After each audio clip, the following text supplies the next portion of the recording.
Okay, let's begin with a word of prayer. Dear Father in heaven, we are very thankful, Lord, for this time we have this morning, for the new day, for the blessings of the summer. And we are thankful, Lord, for the fellowship that we can have. We pray, Lord, that you can work in the lives of each person, that you can continue to teach us. And we thank you, Lord, for this study on the daily. Help us to understand the passages in question. Give us wisdom and discernment. Thank you for hearing our prayer, and we ask that your Holy Spirit can be our teacher. In Jesus' name we pray. Amen. Amen. Okay, so we were looking at this paper by Kaiser, where he goes through and mostly he's using Heidi Heich's arguments. So I'm not really sure why Heidi Heich's has such a big influence, but he does. And now he's going to go through the history of the interpretation of the daily. And again, just like Wieland, I think they tend to miss some things, even though Wieland's on the right side of the issue. So he says, since Ellen White referred to the time before and after the Great Disappointment, so what he's talking about here is this statement. So this is what we're studying. And he has this, I guess we had looked at it in my notes, but we're going to look at this whole section again. We're going to read through it. So it's dated September 23rd. Where's the beginning of this? On September 23rd, the Lord showed me that he had stretched out his hand the second time to recover the remnant of his people, and that efforts must be redoubled in this gathering time. In the scattering, Israel was smitten and torn, but now in the gathering time, God will heal and bind up his people. Now, there's differences of opinion within this movement, there has been, regarding what the scattering time and what the gathering time was. Now, we know, of course, that this symbolism comes from where? 25:20. Yeah, and it's Leviticus 26, right? And Deuteronomy 28. Now, this is picked up by the major prophets, specifically Jeremiah and Ezekiel, and probably even more Jeremiah than Ezekiel. But we know that this gathering that happens is in ancient Israel history is the end of the Babylonian captivity. So the Bible verse that talks about stretching out his hand a second time to gather his people. What is the second time according to the scripture? That'd be the second 1260. Okay, so, but if you just read the text and you look at this gathering of God's people, is this referring to, because some people will take it as it refers to Egypt and then coming out of Egypt and then coming out of the Babylonian captivity. So the second time would be the Babylonian captivity, right? So that's the way it's interpreted by some. Here, let's look at that passage in its context. Okay, but I have an odd question for you. Yeah. Could we also say that the gathering can be equated to the Day of Atonement?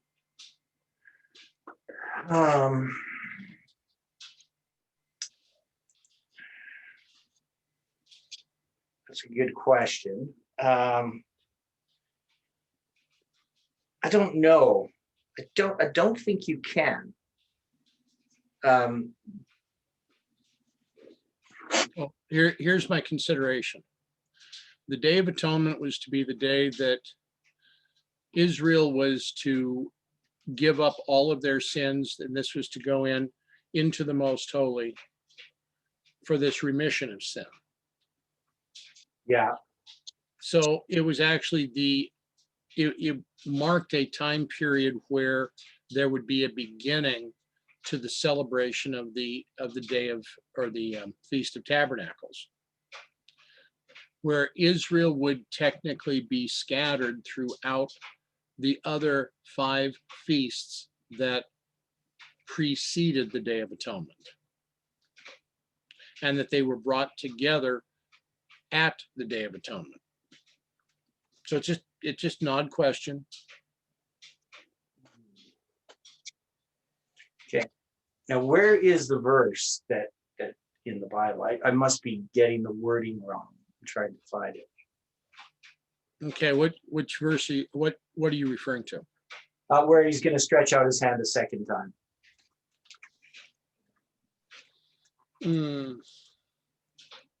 It's in chat, Oh, yeah. Isaiah 11:11.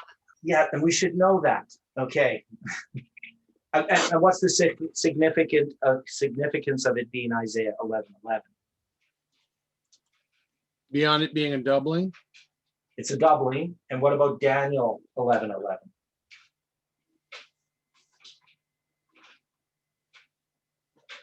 Because what is Daniel 11:11?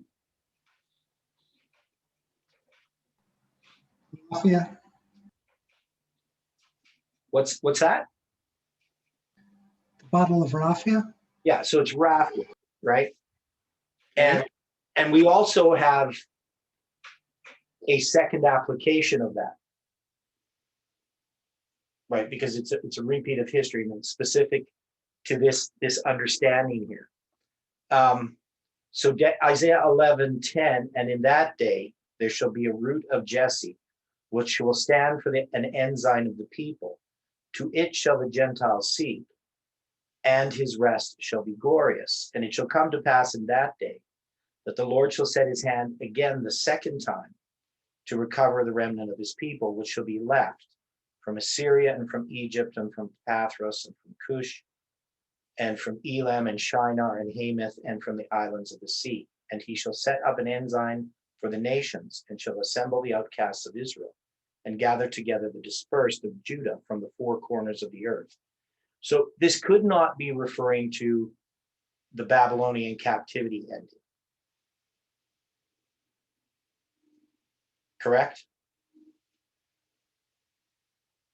Agreed. Yeah. So Isaiah is interesting because Isaiah does, even long prior to the Babylonian captivity, because he's there at the beginning of the prophecy regarding the 2:25:20s, or the start of the 2:25:20s, in Isaiah chapter 6. And this is actually, Isaiah 11 is a continuation of, or not chapter 6, Isaiah chapter 7. And Isaiah 11 is a continuation of that.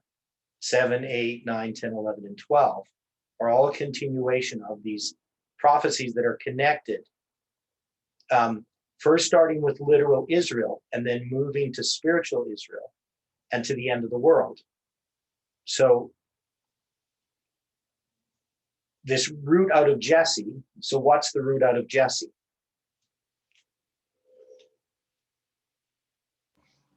David.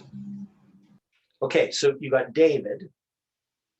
Well, Sure. I'd say Christ, but it's his saints at the end time. Right, at the end spiritual tribe of Judah. Right. So there is an application of this that you could place at the first coming of Christ.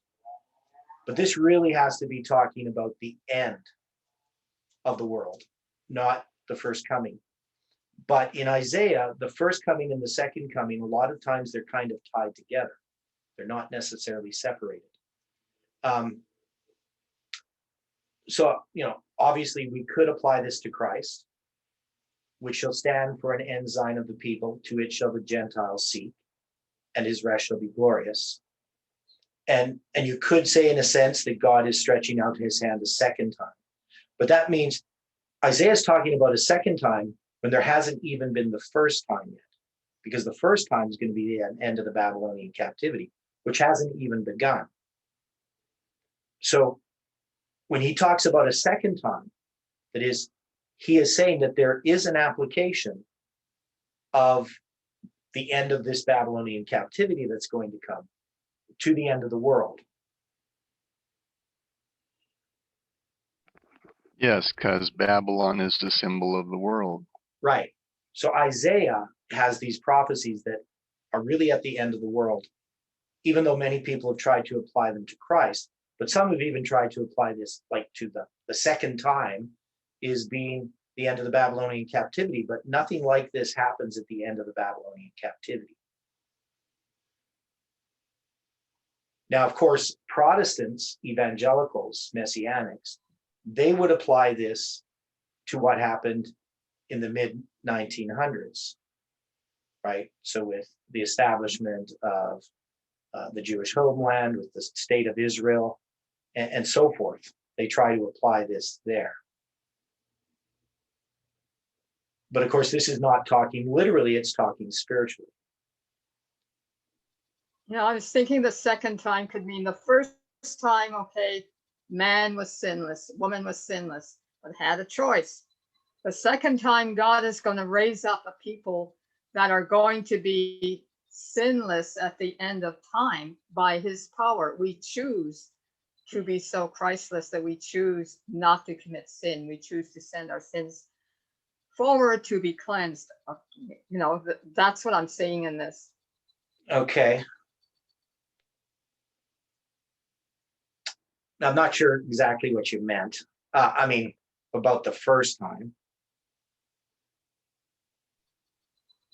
In contrast. Back in Eden, yeah. Yeah, but I wouldn't look at this as Sinless couple, right? And they fell. Have anything to do But with we have to choose not to follow and like them and fall. We have to choose to be so infused with Christ that we just say, okay, I choose to be like Christ. I choose to be sinless. Okay, yeah. I mean, I just know choose that. to give up sin. I'm not going to make anymore. Okay. Well, I don't think this would have anything to do with Eden, though, because what it's using is it's using literal Assyria, literal Egypt, literal Pathros, the literal places as symbols at the end of the world. So it's giving us an example how we can take the literal and apply it figuratively at the end of the world. So I don't see anything in here about Adam and Eve or Eden. But I mean, obviously, we could talk about the seed of the woman, I guess, the root of Jesse. But here in this time, it's not going to be about Christ as a person. It's going to be Christ in his people that are going to stand for an ensign of the people.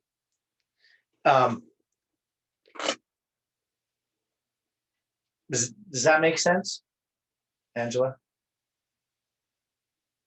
Yeah, we can take it that way, but as you say, I think in an oblique way, and sometimes I just, you know, I still know that sin will not rise up a second time. Mm-hmm. Because we are to cooperate with Christ to assure that at the end of the world, God is totally vindicated. I mean, we need to realize how serious this is. I mean, it's just dawning on me now and then. I think about it. I'm terrified to be in this state, but I know God has called me, so he has to carry me through, you know. Mm-hmm. It has to be totally him. I mean, that's why he's allowing me to see my weaknesses and all my faults and flaws and sins. Get rid of it and come on with me. Put on your strength. Gird on thy strength, O Zion. You know, and it's just absolutely amazing. Yeah.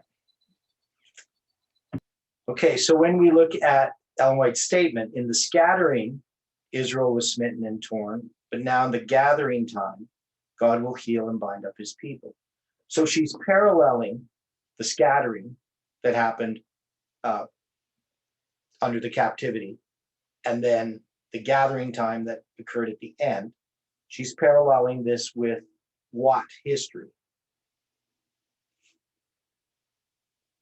When is the scattering?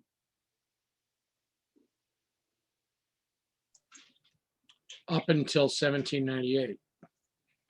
Okay, so I know that the movement makes that application, but Ellen White actually explains what she's talking about in another place. Okay. And so she's not talking about the 2520 in this scattering and gathering here. So the scattering would have happened after October 22nd. And the gathering she actually has a vision where she talks about that. And then she says that now is the gathering time, and she puts the gathering time as 1850. So she would put 1844 as the scattering time and 1850 as the gathering time. That's the context in which she's talking about. So when she says, in the scattering, efforts made to spread the truth had but little effect, that wasn't the case in Millerite history, but is the case after 1844.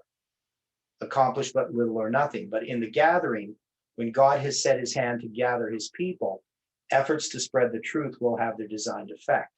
So she's talking about their immediate history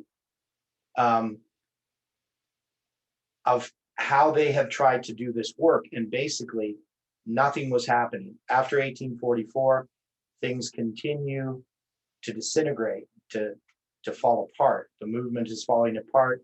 All kinds of fanaticism is going on. People who had held on to the truth for a while begin to fall away from it. They go into different types of fanaticism, reapplying the time prophecies and so forth. But she is been given this vision here, and a few visions in 1850, saying that this work, now we're in the gathering time, and the work that we're going to do to spread the truth will be effective. But I know this movement tried to apply this statement to the 2520s, but I would say that the scattering, if you're going to apply it to the 2520s, you're going to take the symbolism that's used regarding the 2520 for Judah, and then you're going to apply it to the 2520 for Northern Israel. So you're going to have these two 2520s.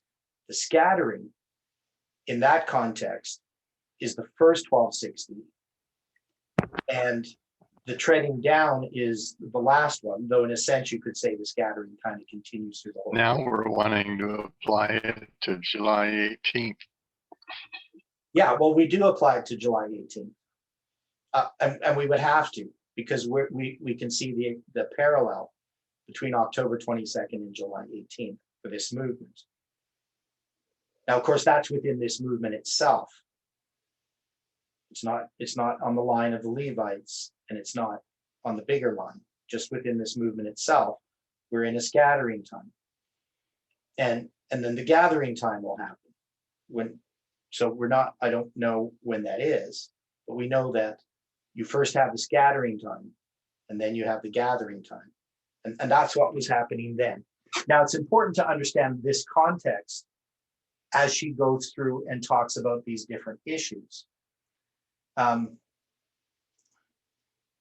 All should be united and zealous in the work. I saw that it was wrong for any to refer to the scattering for examples to govern us now in the gathering. For if God should do no more for us now than he did then, Israel would never be gathered. So what people were doing is they were saying, well, we tried this and we tried that and it didn't work. So we failed. It wasn't doing anything. We need to try, some new methods or whatever. But Ellen White is saying what God is telling them to do. And that was going to be this publishing work. So that's one of the things that she was shown, is that this publishing work was going to accomplish this work that James and Ellen White were working at desperately, was to work for the scattered flock, right? And they had been doing this, but really nothing had happened to this point. When you get to 1850, you still just have a handful of people who still believe in the midnight cry. So then she says, I have seen that the 1843 chart was directed by the hand of the Lord, and that it should not be altered, that the figures were as he wanted them, that his hand was over and hid a mistake in some of the figures so that none could see it until his hand was removed. Now, in the present truth, this is the periodical where this is first published. And I'm going to try to blow this up so you can see this.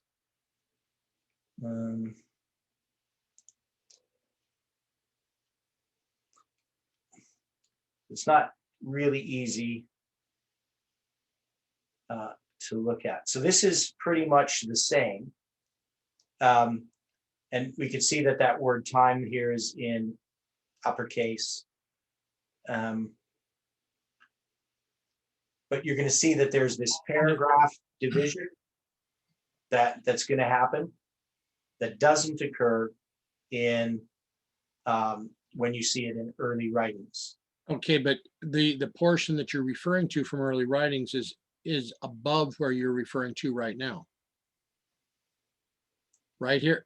Yeah, Okay, yeah. stop. The Lord showed me the 1843 chart by the hand of the Lord. Yeah. Okay, and then you segue into this portion on the daily, and then after she has addressed the daily here, she goes into the next portion that you're addressing, which is the Lord showed me that the time had not been a test. Right. So here you can see these are all separate paragraphs. Right. Now, now from the E.G. White Estates, if you go to the letters and manuscripts and you look at manuscript 15, it's going to be an earlier writing or copy of this, whether it's the actual copy that James White used or whether it's something that just was copied from that copy. They're not, I don't know if I trust where they put the paragraphs because they tend to edit it. Because often Ellen White would write without paragraphs, so they just randomly put paragraphs in. But anyway, here in this section, you can see that they're marked out as separate paragraphs. The other thing is in early writings, it doesn't say the Lord showed me that time had not been a test. It just says time had not been a test. So it doesn't have these separate paragraphs, and it edits this as well.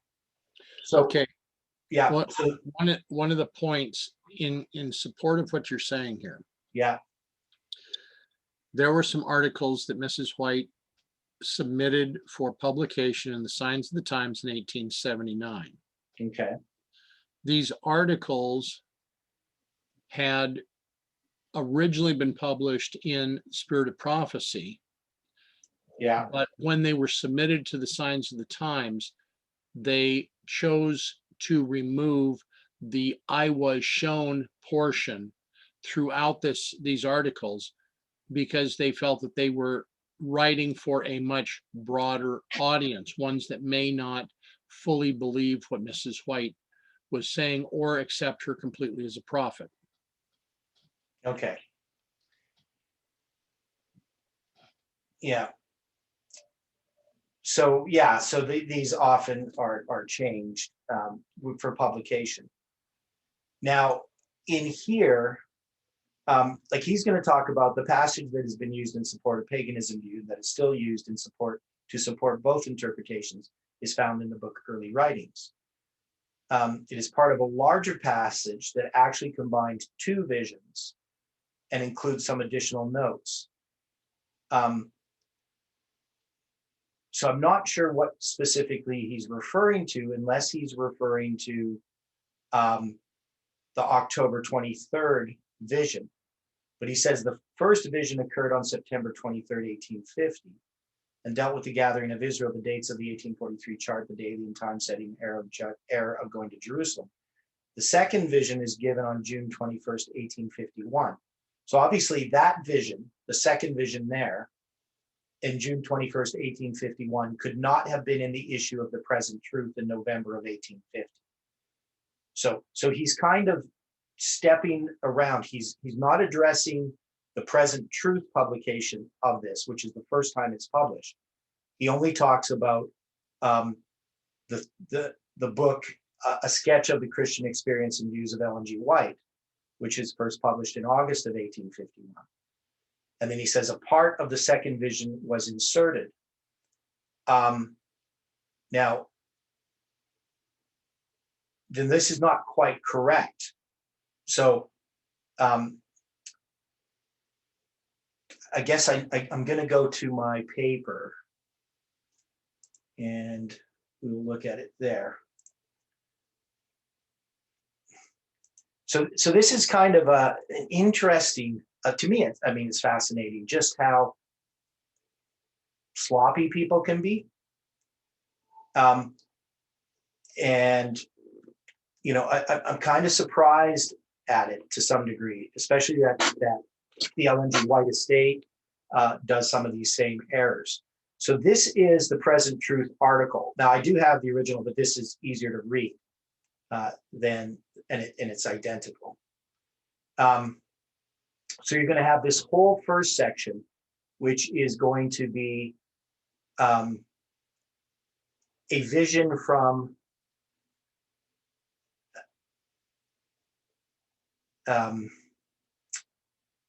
September. It's going to be a vision from September. It's just dated September 1850, but it was given it's from manuscript 14. And it was a vision that she had while at a conference at Sutton, Vermont, from September 26th to 29th. So that's the first part of this article in the Present Truth. Now, this doesn't show up in early writings. It's replaced by other material. And the same thing in Experience and Views, it's replaced. So this doesn't show up in there at all. But in manuscript 15, it's part of this vision. Or no, it's not. It's manuscript 14. And manuscript 15 has another part of the vision. So this part here that says September 23rd is the part that shows up in early writings. Now, you can see these paragraph divisions that I put in here. He's going to show those same paragraph divisions in his early writings part, but he puts a separate paragraph where early writings doesn't, and neither does Experience and Views. So this paragraph division here is what we saw in the Present Truth when we were looking at it. The 1843 chart, I saw in relation to the daily. The Lord showed me the time had not been a test. And then in early writings, there's going to be a section from that 1851, June 21st, 1851 vision. And that's going to be inserted into early writings. But in Experience and Views, it's actually a completely different section. And then in early writings, one paragraph from that is placed after this time had not been a test since 1844. So I know it took me a lot of time to sort it out.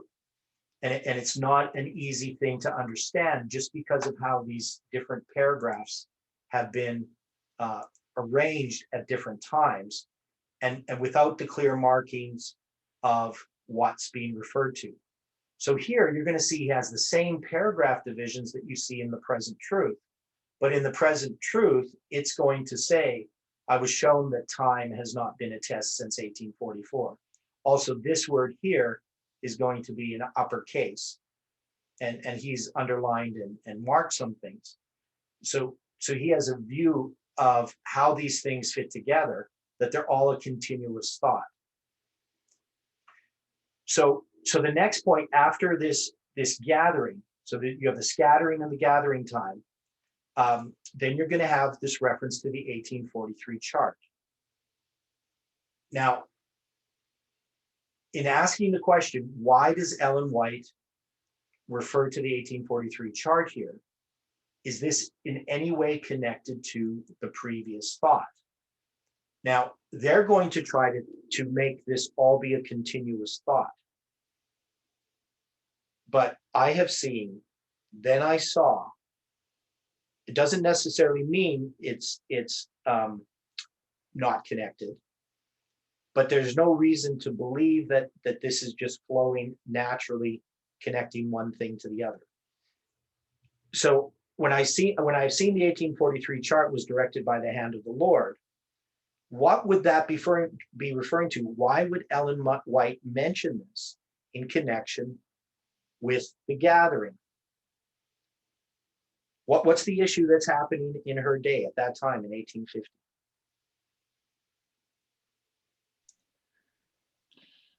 That they were attempting to encourage the believers that had taken a position separate from what they were seeing in 1844. They were trying to bring them back into unity rather than seeing them stay in a scattered condition. Right. So they're trying to work on this.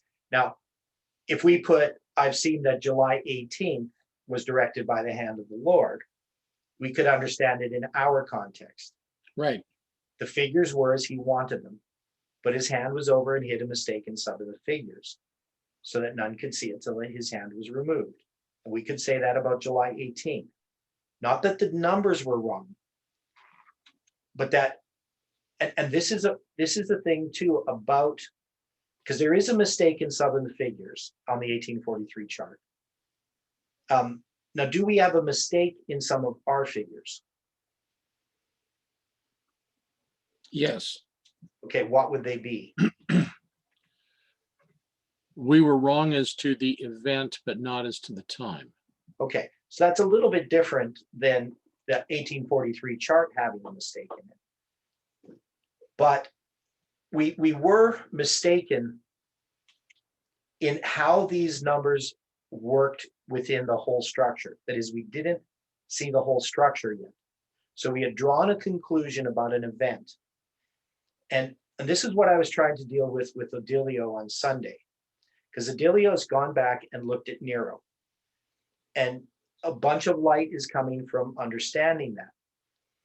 But if we took Nero and said, now we're going to take Nero and we're going to lay it over top of July 18th, what would be the mistake there in doing that?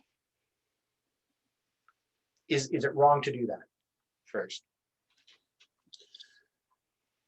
From what I understand of Nero, I would have to say yes, but I'm reserving any further comment since I really haven't gone through Odilio's presentation. Well, I would say it's correct to do it, but then we also have to look at every other line that is also parallel and lay it over top.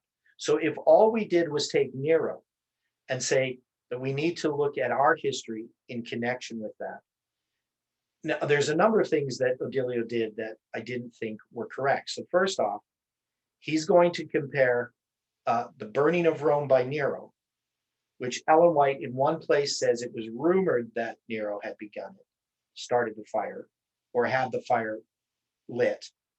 And another place she basically says that he was responsible for the fire. Whether it's just a rumor or whether it actually happened, we can't discern. But he's then saying, well, 9/11 is an inside job, but he's now laying Nero over top of 9/11 and then laying Nero over top of July 18th as well. So what would be the problem with that? Why would you put it at 9/11 and July 18th? Could you do that or could you not do that?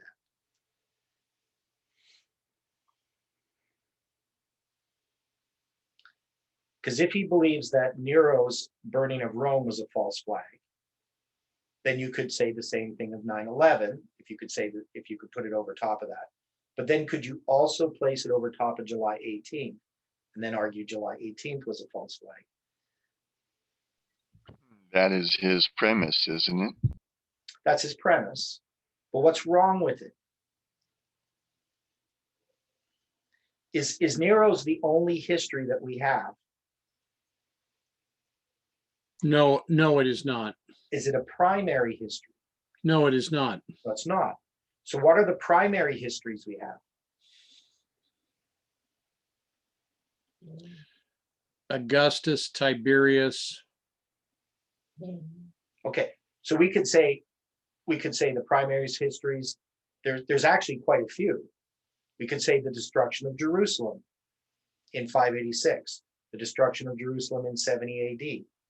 I mean, these are destructions of cities that are typifying the United States, correct?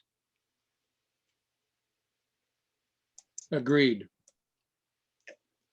But we can also say that Rome typifies the United States, just as Jerusalem does. Also correct.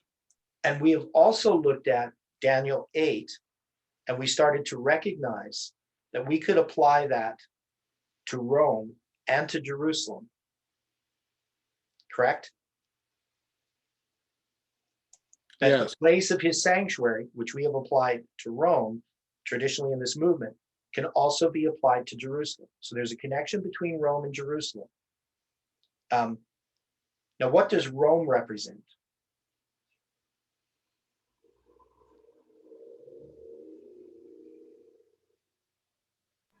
The state power. The eighth power? No, state. Oh, state power. Okay, yeah. Okay, that's what it represents state power. And Jerusalem represents the church, correct? So, Yes. so what I think the problem is that we have looked at, and we also have other lines, like we have Hiroshima and we have other cities, sieges, for instance, Constantinople in 1203. On July 18th, a siege began where in the fourth what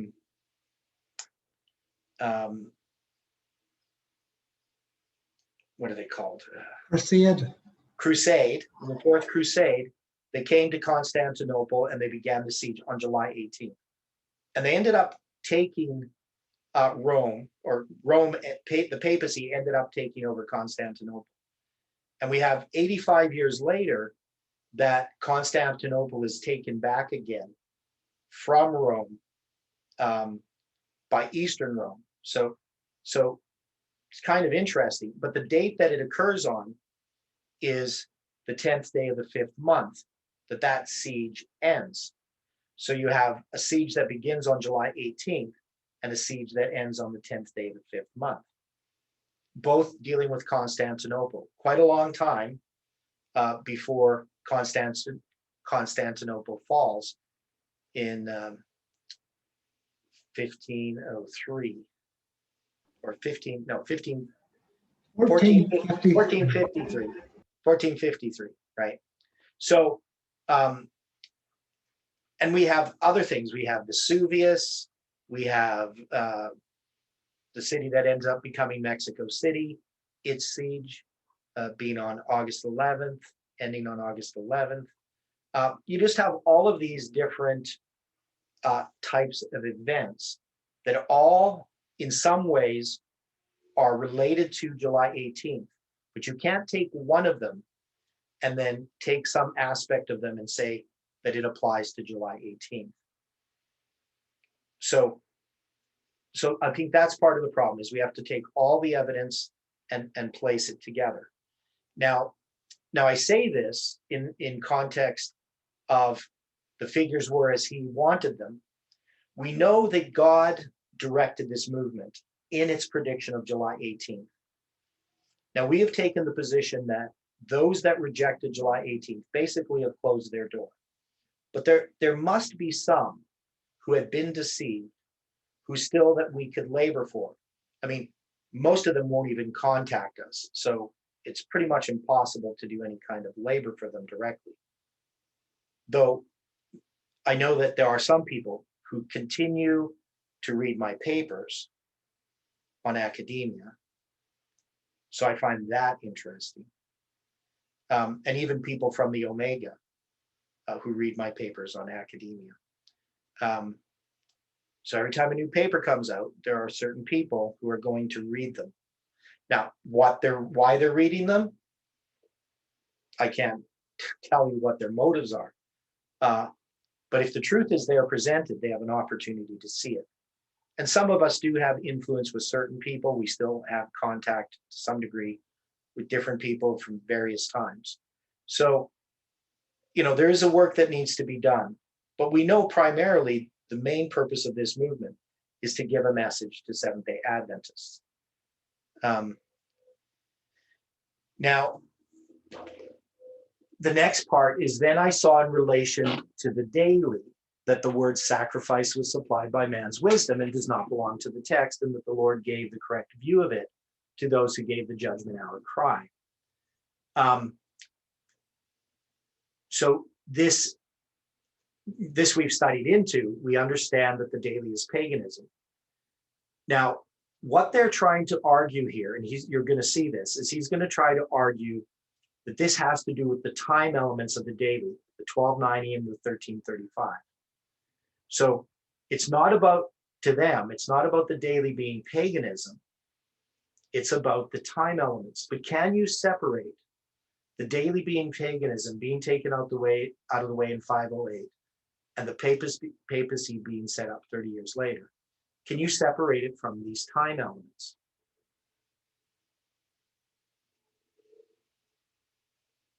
So if you believe that the daily is Christ's heavenly ministry, as we've seen, the question being asked and the answers of 2300 days are inexplicable. But if we understand the daily to be paganism, it's perfectly sensible to understand what's being asked and what's being answered. And Agreed. yeah, and so when union existed before 1844, nearly all were united on the correct view of the daily. One of the things this is telling us is there is a correct view. And then it says, what's that? It's presenting that there's at least two views. There's correct and incorrect. It just doesn't go into what the incorrect views were. Right. Now she says, but in the confusion since 1844, other views have been embraced and darkness and confusion have followed. Now, the real problem here is to try to decide what those other views are. Now, we know that when she's writing this in 1850, the new view of the daily, nobody even has a conception of it. Now, some people have tried to say that Crozier's paper has the new view of the daily. But when you read his paper, you really have to read into it to get him teaching the new view. And we're going to look at Crozier's paper as well. So we have a lot of background work to do. We're not going to just answer this really simply. We want to understand it very thoroughly, what happens. So we need to understand what she means by, but in the confusion since 1844, so that's in the scattering time, other views have been embraced regarding the daily, and these have caused darkness and confusion. So the new view argues that these are just the time-setting elements. So people are reapplying the time prophecies, and that's what she's talking about. She's not talking about the paganism issue, which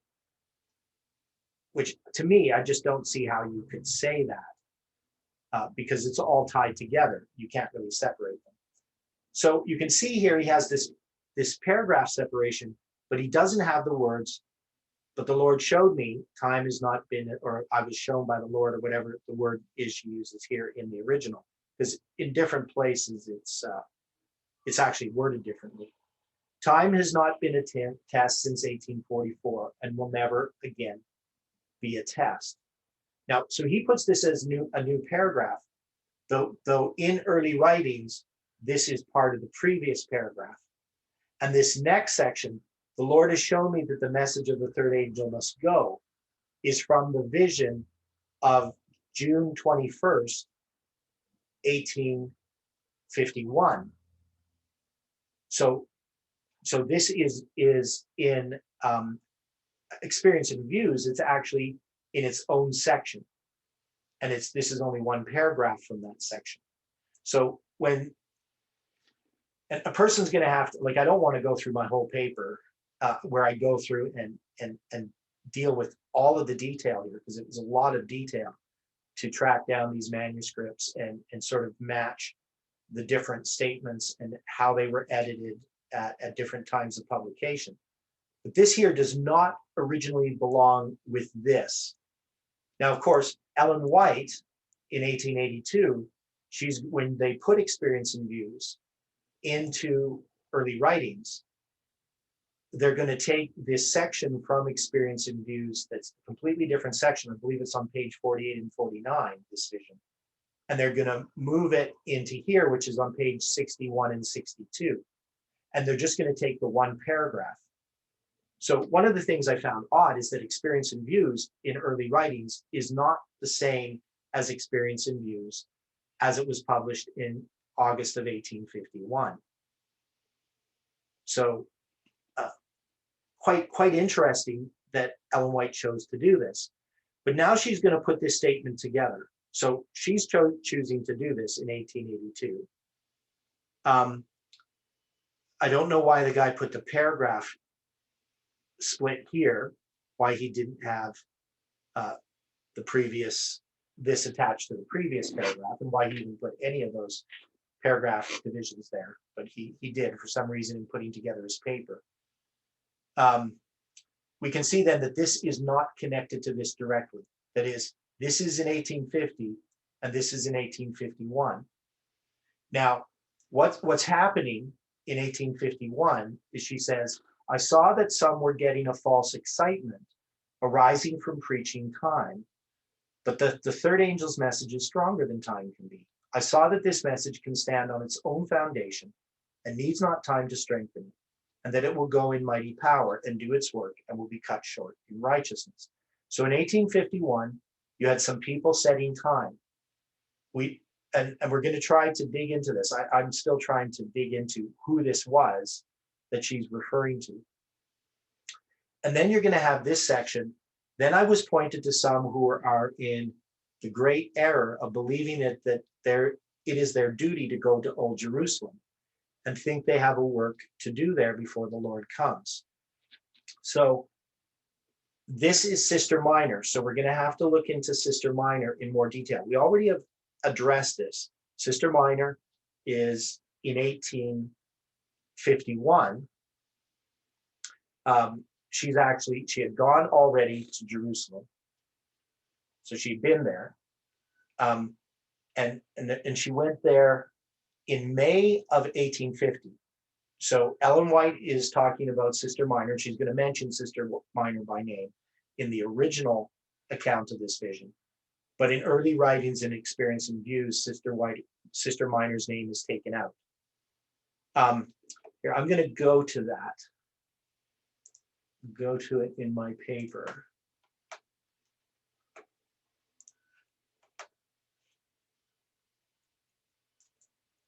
So that's experience and views. Okay. So this is the October 23rd, 1850 vision. It says, a vision the Lord gave me on October 23rd, 1850 at the house of Brother Nichols in Dorchester, Massachusetts. I saw that we must redouble our efforts now in the gathering time. I saw that it was a shame for us to refer to the scattering time for examples to govern us now in the gathering time. For if God does no more for us now than he did then, we shall never be gathered. In the scattering time, Israel was torn and smitten, but now God will heal and bind them up. So this is, and what I do here is I go to Brother and Sister Loveland. There was a letter that Ellen White wrote to them where she talks about where she was in the previous week. So she's writing this November 1st. She's saying, since we last wrote you, we have been in Fairhaven to attend a conference there. That was, I believe, October 19th and 20th. Brother Bates was present. They baptized 2 people. And then she says, Monday, October 21st, we returned to Dorchester, where our dear Brother Nichols and family live. And there in the night, God gave me a very interesting vision, the most of which you will see in the paper. So she's talking about the upcoming Present Truth article. God showed me the necessity of getting out a chart. I saw it was needed, and the truth made plain upon tables would affect much and would cause souls to come to a knowledge of the truth. Now, when you look at it in early writings, much of that vision that was given on October 23rd isn't included in early writings, but it was included in the Present Truth paper in November. So what she's talking about here is in that paper. And then she says Thursday, October 24th, we left Dorchester for Topsham, Maine, right? So she just gives where she was on those days. So we know that on October 23rd, she was at Brother Nichols and had this vision, right? And I saw that God had stretched out his hand a second time to recover the remnant of his people. So they are those who have been covered up beneath rubbish since 1844. Now, so this is the same vision that's dated September 23rd in early writings. Now there's some additional material that's in here. For instance, this paragraph here, Ellen White only includes this part. All of this rest is not in early writings, but is part of this vision. They are those who have been covered up beneath the rubbish since 1844. I saw that efforts to spread the truth should now be made, such as were put forth in 43 and 44. So remember when she talks about and the scattering and the gathering, And she says that we can't look to examples in the scattering time. And that's because she says that the same efforts that were put forth in 43 and 44, we need to do the same thing. In the scattering, efforts made to spread the truth had but little effect, accomplished little or nothing. But now in the gathering time, when God has set his hand to gather his people, efforts to spread the truth will have their designed effect, and all should be jealous or zealous and united in the work. So there, that expansion you have really helps you to understand it. So this section here is not included in early writings. And then she's going to talk, I saw that a paper was needed.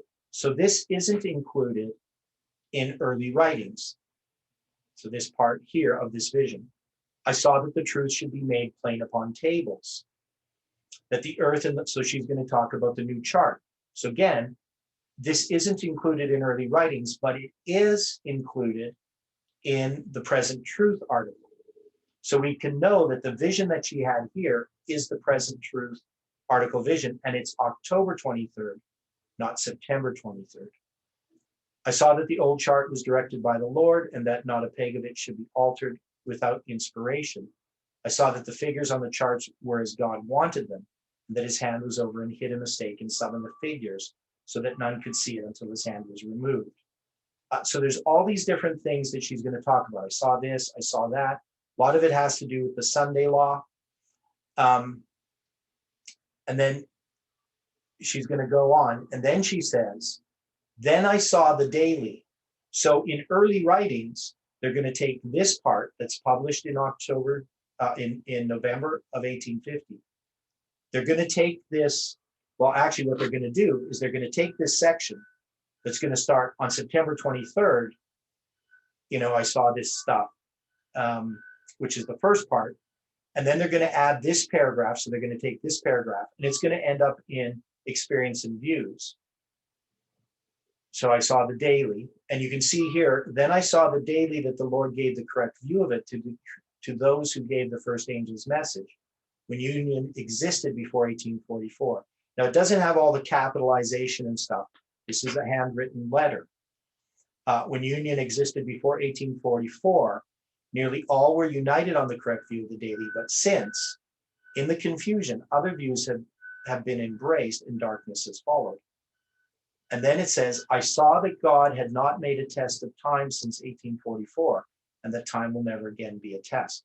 So as far as I know, because I haven't seen the original handwritten copy of this, but there isn't a paragraph break here, which there is in the present truth. And there's different wordings. So they have the word time first. So time is not a test, but God has not made a test of time. So the sentence is in a different order. So, and you can see here's the different places. I saw that God had not made a test of time since 1844. That's what we just read. That's manuscript 15, dated October 23rd, 1850. The Lord showed me that time had not been a test since 1844. That's how it's worded in the present truth. And this one's going to be uppercase, which I probably should make it that way. I have seen that time had not been a test since 1844, and that time will never again be a test. That's in experience and views. And then early writings, it just says time has not been a test since 1844, and it will never again be a test. So it's the only one that doesn't have some expression that God or the Lord or she saw in front of it. And only the present truth has the paragraph break. Now, then this section dealing with Sister Minor. So she's just going to say some, right, in early writings. But here they're going to say, then I had a view of Sister Minor and others with her, that their visions were not true, that God had not spoken by them. I saw that if we are to go to Jerusalem, then the truth should not be made plain upon tables, for our minds should be turned towards Jerusalem, and our means should be reserved to get the saints to Jerusalem. So what Sister Minor was doing after she got back from Jerusalem, so she went there in May of 1850, she comes back and she starts raising funds to get people to go to Jerusalem. So this would, when Ellen White's writing and has this vision in October of 1850, Sister Minor is raising money to get the saints to go to Jerusalem. And then she says, I saw that the faults and the errors of Sister Minor and those with her in past time had not been confessed. Now, this is primarily referring to the Gorgas incident, which we're going to have to look into in a bit more detail. This is the reason why they have been left to run into great errors. So when a person makes an error, the person needs to confess that error. If you don't, you're just going to go deeper into error. And now Sister Minor was a very industrious person, very talented. She had her own publication that was funded by Joshua V. Himes, which was written for women. She did all this work in Israel, and is noted as an agriculturalist in Israeli history. She had them planting citrus fruit, introduced the citrus fruit to Israel and the cultivation of citrus fruit. So a very industrious person, but she was unable to confess her faults and errors. And then she says stuff about Brother Bates. I saw that Brother Bates must be careful and be willing to receive light. It comes in other ways besides through visions. Now, there's something then about, it says about Sister Minor and others with her, that their visions were not true. So there's people having false visions. They're trying to deceive people. And Brother Bates, I believe, is being affected by this. At this time, Brother Bates is still struggling over the visions in 1850. And that you need to study, and that Brother Bates was also too slow to receive light from his brethren. So he would be interested in visions, but not in Bible study. So in the paper, I'm going to address all of these different issues. Now, it is interesting that Joshua V. Himes, in a letter, and this goes back to 1845, I just don't remember the date. It must be on the bottom here. Yeah, it was in the Jubilee Standard, April 24th, 1845. He writes a letter, or well, he doesn't write it there. It's republished in the Jubilee Standard, and then attacked. So his letter is going to be attacked in the publication I got it from. But he says here, among these, our respected Sister Minor, a former writer in this paper, was one of the most active. And when she knew that it was an imposition by the failure of all she had said, through her pretended inspiration, or his pretended inspiration, this is talking about Dr. Gorgas, instead of acknowledging it and condemning the whole matter as a humble Christian should, she sent us a communication in which she attempted to mix up this impious Gorgas movement with the 7th month revival as a divine whole. So this is the error that Ellen White's talking about, that she was unwilling to confess and that caused her to run into different errors. So this statement here, this is the statement that's inserted into early writings, where the Lord has shown me that the third angel's message must go. It's manuscript 1, 1851, and it's published in the Review and Herald on July 21st, 1851. So it's June 21st, 1851 that she has this vision, but it's published in July 21st. And I need to put that detail. But see, that would actually make sense, though. Yeah. And in which way? When it's published, you mean?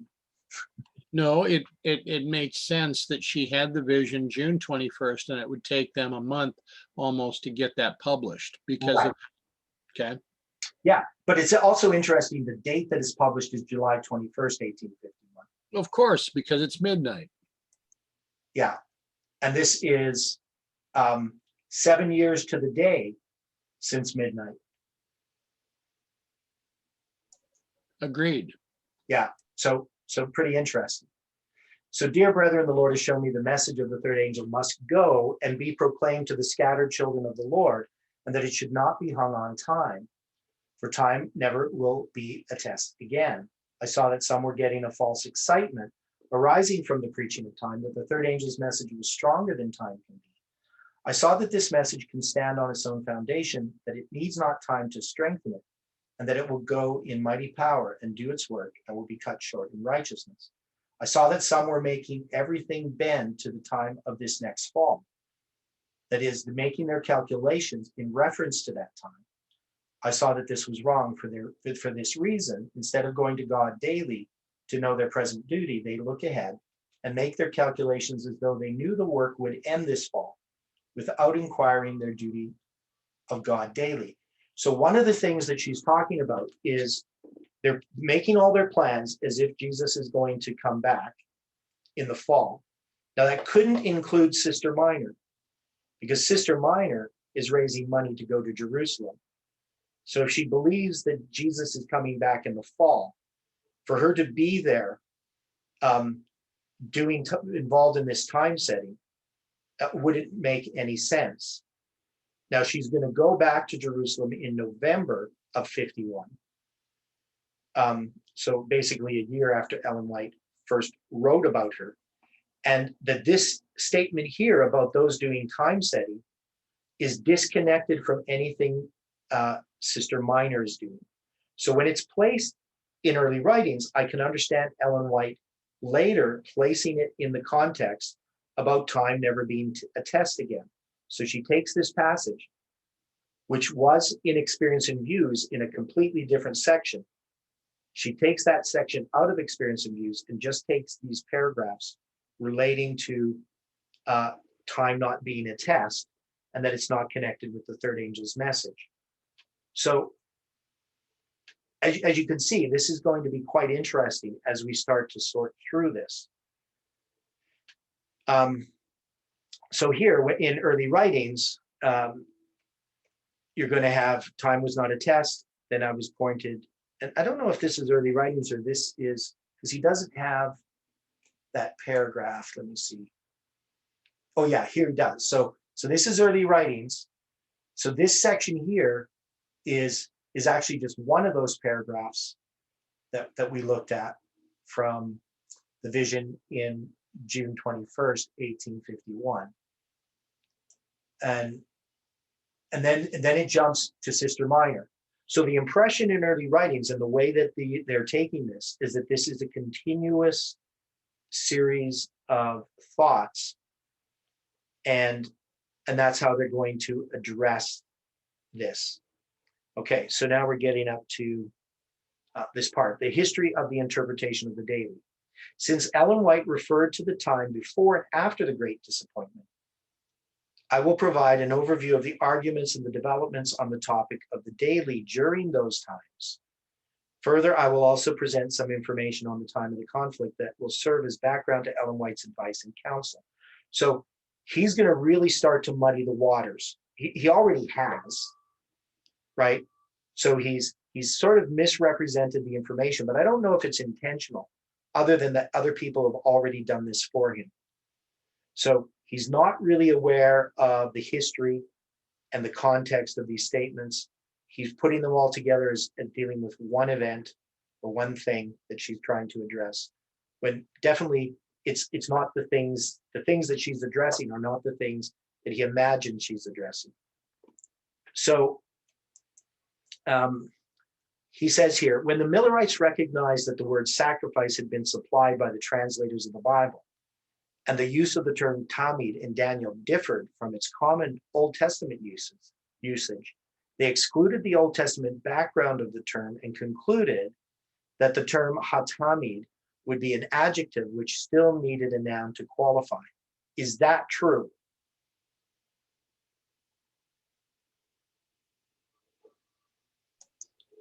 I don't know that I would agree with that. No, I mean, it's almost like not true at all. I mean, did they think that hatamid was an adjective? They would seem to be treating it as such. They were treating it as a noun, Okay, the daily, right? So they recognize that the word sacrifice isn't there.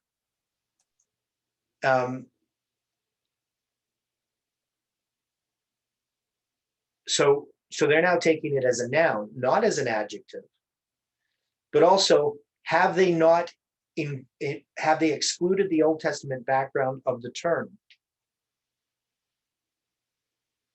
Is that a correct representation of how they looked at it? Did they look at, I mean, maybe you can say Miller said, well, I don't find this term anywhere else, but did the pioneers ignore the other use of the word tamid?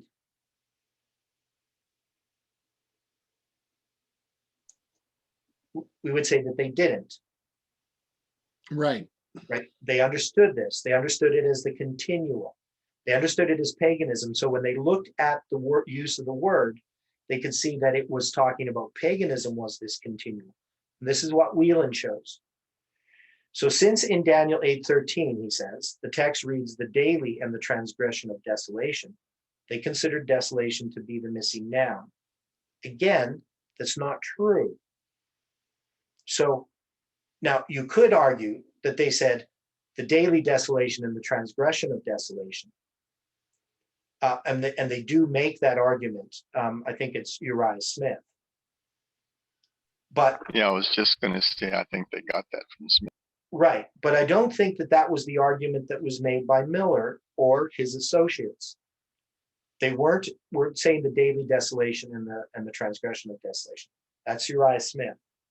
So once again, he's not representing the argument or the position as it occurred, and he's presented it in such a way that you're going to say, oh, they weren't very thorough at all, and they don't know what they're doing, and they're just a bunch of old farmers or whatever, uneducated rubes. And so obviously us scholars are much more educated and sophisticated in our arguments, and so we can tear this apart. And that's really what he's setting this up for. Now he does, present partial truths, right? So based on parallels between Daniel 8, 2 Thessalonians 2, and Revelation 17, they recognize two desolating powers in Daniel 8, 11, and 13. The first desolating power, the daily continual desolation, was pagan Rome. And again, that's not true. It's not just pagan Rome. I mean, it's pagan Rome that's taken out of the way. And that was hindering the rise of papalism. But the daily isn't just about Rome, which was replaced by the second desolating power, the abomination of desolation, papal Rome. The remark that the word sacrifice did not belong to the Hebrew text was very significant, because all other interpretations in that time based their view on the word sacrifice and considered the daily sacrifice as referring to the Jewish sacrifices. During that time, various prophetic charts existed, such as the chart that had been generated by Charles Fitch and Apollos Hale in 1842, and which gave 1843 as the end of the 2300 years. Although both Fitch and Hale argued for the daily being Roman paganism in their other writings, their 1843 chart no longer contained an identification of the daily or the note that the number 666 of Revelation 13 constituted the years of Roman paganism's reign. So again, he's now somebody reading this who doesn't know the history are going to have a very different impression than if they read the history, correct? Agreed. Yeah. So this is kind of strange. Now it is true, and they're not really addressing this too much. We just know that the date 8508 for the taking away of the daily is the end of 666 years. But he's not going to explain this, right? So what he's doing is he's just throwing some information which is partially true into the mix to confuse the reader. That is, people are going to say, what's this? The number 66 constituted the years of Roman pagans' reign, right? So it's just going to look silly. The date AD 508 for the taking away of the daily and the beginning of the 1290 years and 1335 years was retained, but no identification or further explanation for the daily was provided. Well, I mean, these are charts, so these aren't articles explaining everything. So I think it would be well understood what was meant. Besides some erroneous ways of reckoning, so he mentions the 7 times, etc., the Millerites recognized that the calculation of the 1843 date had been subject to a mistake, and they corrected that mistake in 1844. Now, is this true?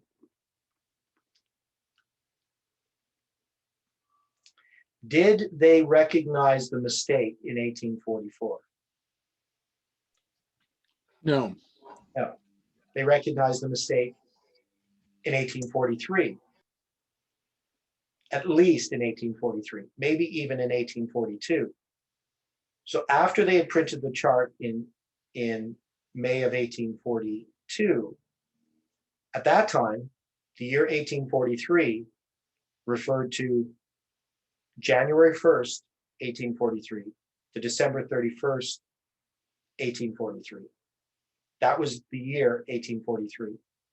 But Miller, by December of 1842, already recognizes that it's going to be from the spring to the spring. And as they start to do this, as they start to look at this, it's because they start to recognize there was no 0 year. And then they have to deal with the fullness of the years. So they start to deal with that aspect of it.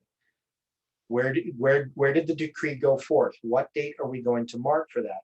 So they start to become more and more focused on that. Now, in a sense, the mistake in 1844 came to be clearly understood in that once you applied the fullness of the year, then you couldn't have it end in the spring,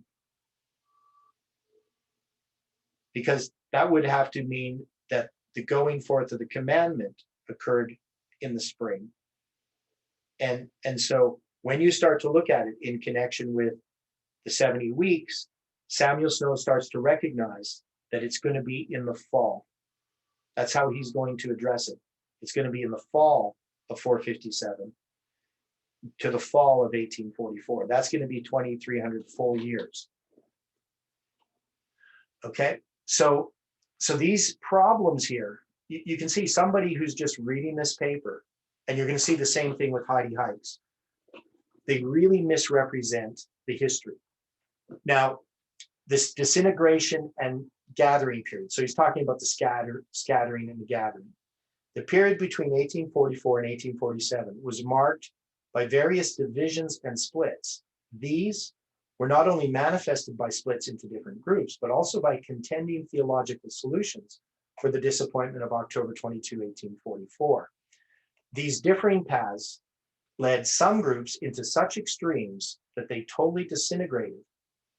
Other groups were split into smaller divisions. The term gathering time in the above passage refers to the gathering of former Millerites into a group that was characterized by the integration of 3 new beliefs: the seventh-day Sabbath, the new sanctuary understanding, and the prophetic role of Ellen White. During this period, renewed evangelistic efforts reaching former Millerites could be seen among the members of this group. So the term third angel's message is a collective term referring exactly to those unifying elements: the Sabbath, the sanctuary, the spirit of prophecy, and the validity of October 22, 1844 date, and a rejection of the continued time setting of other groups. So this isn't a bad description of what was happening.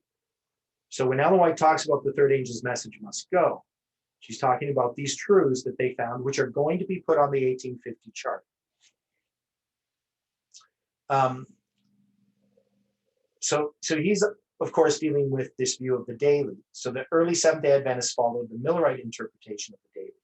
Now he's going to introduce Crozier's views on the cleansing of the heavenly sanctuary. So he says, it is correct that early Seventh-day Adventists adopted O.R.L. Crozier's views on the cleansing of the heavenly sanctuary in Daniel 8:14, but they never connected the daily in Daniel 8, verse 11 to 13 with the heavenly ministration of Christ. They did, in fact, reject Crozier's views on the daily because these were heavily connected with the views of the age to come movement. Now, we're going to have to look at that age to come movement as well, because this is the precursor to the Jehovah's Witnesses. And they're also connected to reapplications of the 2520, which is why Uriah Smith was opposed to the 2520 as being a time period. It was one of the ways in which he addressed the age to come movement by just basically trying to cut them off at the knees with this whole thing that Leviticus 26 doesn't even have a time prophecy. So that's why this issue is important. So you can start to see there's a bunch of things that we have to sort out, and we're going to do that. It's probably going to take us a couple of weeks, but I think it's worth it. Early Adventist writers believed in the antitypical Day of Atonement, Christ's heavenly ministration, and the distracting impact of the service of the Mass. Yeah, the distracting impact of the service of the Mass. I mean, he's just putting these words in here because this is what they believe that the Mass is. The Mass is the taking away of the daily. But they never connected these points with the daily in Daniel 8, as some modern writers falsely suggested. So he is correct here that you're not going to have Crozier actually promoting the new view of the daily, even though some modern writers do. But Crozier's view, the reason why it's rejected, it has to do with the age to come movement. So Ellen White's statement on Jesus and the Old Testament priest daily ministration were made in the context of the Old Testament sacrificial system and of Christ's heavenly priesthood, as described in the book of Hebrews, rather than in reference to Daniel 8. So some stuff here that we're not going to really deal with. So he's going to talk about Antiochus Epiphanes. While some writers interpreted the little horn of Daniel 8 as Antiochus IV Epiphanes, who took away the Jewish sacrifices, others considered the destruction of the temple in Jerusalem by the Romans in AD 70 and the subsequent seizing of the sacrifices as the taking away of the daily. And we would say that if you're going to take a parallel to the taking away of the daily, we have shown that this is connected to Christ's death on the cross, but the taking away of the daily is a counterfeit, right? So we took Christ's 70th week, and we could see that the daily is removed out of the way, and then the city of Rome is going to be destroyed, or the city of Jerusalem is going to be destroyed by Rome in 70 AD as a result of that. And we can see that the two 1260s also are connected with it. They also have a taking away of the daily that's connected with that. But we can also see 70 AD becomes a type of the end of the world. And we can see that also from the two 1260s, that the counterfeit movement of the Antichrist has its origins or is connected to the 2520 for Northern Israel. So the time of the end, all these different things are all tied together. Now, am I going too fast? Are people following what I'm saying? Because I'm just talking, reading. Do you see the problem of how modern scholarship is looking at this issue? And if you're going to characterize what they're doing, how would you characterize it? They pick and choose their facts in order to build their own narrative and story and color the history they want it to go. But it's all just picking and choosing. You'd never get the complete picture. Right. So they're not showing us the complete picture and allowing us to sort through this and make sense out of it. It's intellectual dishonesty, Yeah. deception. But of course, that's what they're trained to do. In a sense, there isn't much difference between a modern biblical scholar and a lawyer, like a prosecuting attorney or even a defense attorney. You mean hired liars, right? Yeah, there's not going to be any lawyers in heaven, as we know. So when it comes to the way that they're presenting things, this is very different than how this movement comes to understand things. And you can see why the 2520, why people who are using wrong methods of study are going to come to wrong conclusions. And not to be hard on Odilio here, but one of the reasons why I'm allowing Odilio, allowing, not like I have the power to stop anybody from sharing things, but why I want him to share is that I want people to look at how we're arguing things. Because the problem with conspiracy theories is they're not really much different than what he's doing here. I mean, maybe what he's doing is a little more sophisticated, seems more scientific. He's trying to present the salient points to build his argument. But the way that we study is to look at all of the evidence, and we base our decision on the preponderance of the evidence. We don't just follow a thread through of what we think to be true. We don't just end up trying to defend our position against our opponents. We want to come to a knowledge of the truth. And that means we have to dig for these precious jewels. One of the reasons why we dig into Millerite history is so that we can understand it, not so we can win some argument or support our position, even for ourselves intellectually. We want to know what the truth is. Now, he says here, Crozier deviated a little bit from those views by identifying the daily with Christ's continuous sacrifice, although he nevertheless associated and actively worked together with the proponents of the age to come movement. Now, to try to understand that history, it's a little bit complicated. I'm not sure I even have done all the research on it yet, but we are going to look at it. So James White made a similar statement about his wife about the same time. Since the 2300 days ended in 1844, James White says, quite a number of times have been said by different individuals for their termination. In doing this, they have removed the landmarks and have thrown darkness and doubt over the whole Advent movement. 1 month later, he criticized again the renewed time setting, pointing to the fact that in 457 BC date, as the point of commencement for the 2300 years is immovable. Loughborough recollected later that some groups after the disappointment redefined the daily as meaning the Jewish sacrifices. They did, according to him, first focus on AD 31 as the point of commencement for the 1290 and the 1335 years. When that did not result in a satisfying date, they started to reckon with AD 70, but did not reach a significant date either. And Loughborough suggested that they finally interpreted the daily as Christ's continual offering in our behalf. The redefinition of the daily as sacrifices was accompanied by a rejection of the old time calculations and a continued setting for new times. So what he's trying to say here is that this daily that Ellen White is defending is all about time setting. That's his argument. And this is the argument of Heidi Hikes as well. Which I don't believe is the case, but that's not what's being talked about. So he's connecting it with time setting.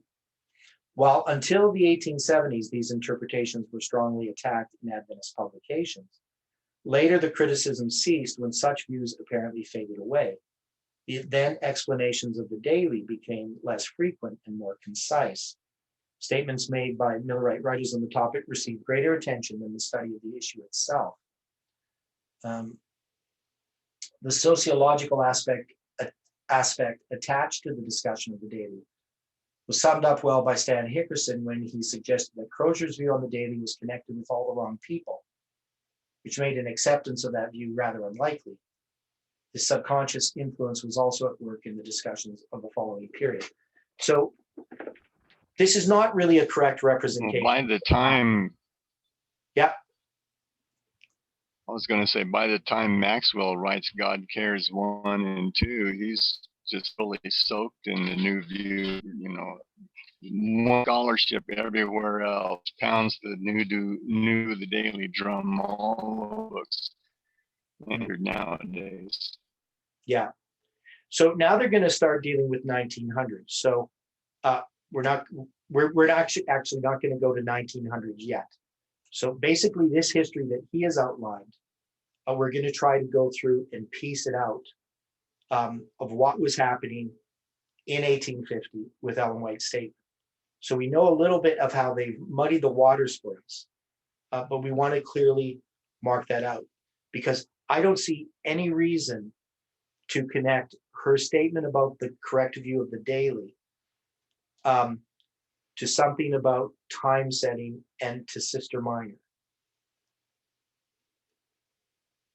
So she's not talking about we were united on the correct view of the daily, merely to say we're not going to time set. And it wouldn't really make much sense. Like, once you look at the documents of the time, you're not going to see he's really overstating the issues regarding the daily in the context of time setting. It doesn't appear to be what the issue is. Now, there are people who are doing time setting in connection to that. And that could be what she's talking about. But that's not really the issue for Ellen White. It's that we were united on the correct view of the daily. And that correct view of the daily addresses paganism and the two desolating powers. If there is time setting involved, those would really be secondary considerations and wouldn't be the main reason why she would bring it up.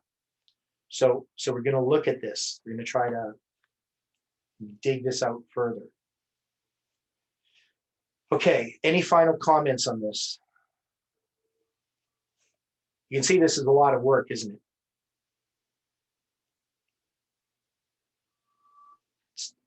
Yes. It's like the work I have to do in my garden this week. The weeds are starting to take over, and we got really hot weather here. Everything's going to be growing like crazy, and there's no getting around it. I have to get down on my knees and dig in the dirt and get out all these weeds. And this is kind of the problem that we have here.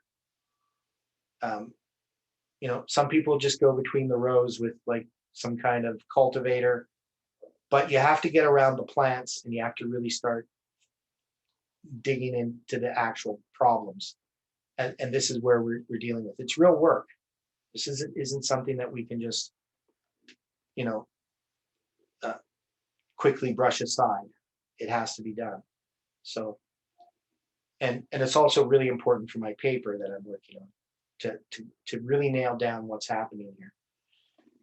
Okay, so thanks everyone. We're going to close with prayer.